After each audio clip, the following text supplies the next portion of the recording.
നിങ്ങളുടെ ഓരോ ആഘോഷ മുഹൂർത്തങ്ങൾക്കും വർണ്ണശോഭ നൽകി മനം കവർന്ന എടപ്പാളിന്റെ പ്രിയ കുടുംബ വസ്ത്രാലയം ചോയ്സ് വെഡ്ഡിംഗ് കാസൽ. ആഘോഷങ്ങളിൽ അണിയാൻ പുതു ട്രെൻഡിലും ഫാഷനിലും വിസ്മയിപ്പിക്കുന്ന കളക്ഷനുകളുമായി ചോയ്സ് വെഡ്ഡിംഗ് കാസൽ നിങ്ങളെ സ്വാഗതം ചെയ്യുന്നു. മികവുറ്റ സെലക്ഷനുകൾ അതും മറ്റെവിടെയും ലഭിക്കാത്ത വിലകളിൽ ചോയ്സ് വെഡ്ഡിംഗ് കാസൽ ഉറപ്പു നൽകുന്നു. Choice wedding castle, Edappal. നഗരസഭാ കൗൺസിൽ യോഗം ചേർന്നു. പ്രതിപക്ഷ പ്രതിഷേധം രാഷ്ട്രീയ പ്രേരിതമെന്ന് ചെയർമാൻ. കേരളത്തിൽ ഏറ്റവും കൂടുതൽ ജനസാന്ദ്രതയുള്ളതും 51 വാർഡുകളിലായി 29,700 പരം റെസിഡൻഷ്യൽ ബിൽഡിങ്ങുകളുള്ള എന്ന് പറഞ്ഞ വാസഗൃഹങ്ങളുമുള്ള ഏറ്റവും വലിയ നഗരസഭകളിലൊന്നാണ് പൊന്നാനി നഗരസഭ.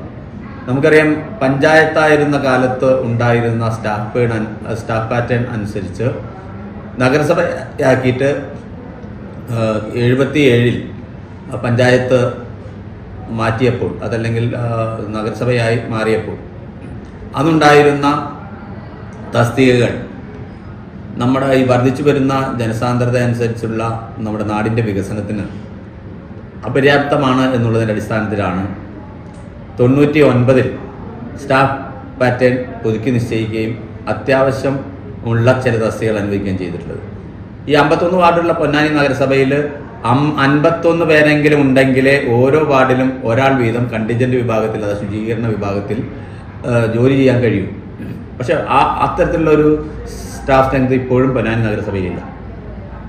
19 കണ്ടിജന്റ് ജീവനക്കാരെ വെച്ചുകൊണ്ടാണ് പൊന്നാനിയിലെ ശുചിത്വ പ്രവർത്തനങ്ങൾ നടത്തുന്നത് എന്നത് വലിയ ഒരു പോരായ്മയായി കണ്ടതുകൊണ്ടാണ് പൊന്നാനി നഗരസഭാ ഭരണസമിതി ഈ വിഷയത്തിൽ സജീവമായി ഇടപെടുകയും സർക്കാരിലേക്ക് നമ്മുടെ റെപ്രസെൻറ്റേഷൻ കൊടുക്കുകയും അത് അനുഭാവപൂർവ്വം പരിഗണിക്കുന്നതിന് മുമ്പായി നമ്മളോട് ആവശ്യമായിട്ടുള്ള കണ്ടിജന്റ് ജീവനക്കാരെ എംപ്ലോയ്മെൻറ്റ് മുഖാന്തിരം നിങ്ങൾക്ക് നിയമിക്കാമെന്ന് പറഞ്ഞതിൻ്റെ അടിസ്ഥാനത്തിലാണ് കഴിഞ്ഞ തവണ നമ്മൾ എംപ്ലോയ്മെൻറ്റിൽ നിന്ന് ലിസ്റ്റ് വാങ്ങിച്ച് ഇൻ്റർവ്യൂ നടത്തി 15 കണ്ടിജന്റ് ജീവനക്കാരെ നമ്മൾ ഉപയോഗപ്പെടുത്തി വരുന്നത്.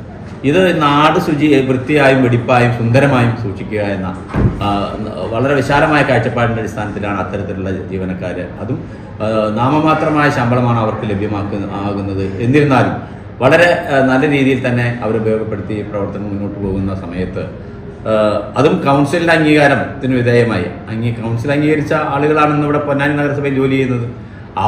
അവരുടെ ഇപ്പോൾ പ്രത്യേകിച്ച് മാലിന്യമുക്ത നവകേരളം പരിപാടിയുടെ ഭാഗമായി നമ്മുടെ തെരുവോരങ്ങളിൽ മാലിന്യ കൂമ്പാരങ്ങൾ ഉണ്ടാകുന്നത് സമയബന്ധിതമായി തന്നെ അത് നിർമ്മാർജ്ജനം ചെയ്യുന്നതിന്, നഗരവൃത്തിയായി സൂക്ഷിക്കുന്നതിന് ഇവരുടെ ഇടപെടൽ ഏറ്റവും സജീവമായിട്ടുള്ളൊരു ഘട്ടത്തിലാണ് ഇപ്പോൾ ജോലി ചെയ്യുന്ന നമ്മുടെ ജീവനക്കാരെ വീണ്ടും ഒരു വർഷത്തേക്ക് കൂടി എക്സ്റ്റെൻഡ് ചെയ്യുന്ന തരത്തിലേക്കുള്ള അജണ്ട വന്നിട്ടില്ല. ഇതൊരു പുതിയ അജണ്ടയല്ല. ഓൾറെഡി അവരുടെ നിയമനം കൗൺസിൽ അംഗീകരിച്ച് സാധൂകരിച്ചിട്ടുള്ളതാണ്.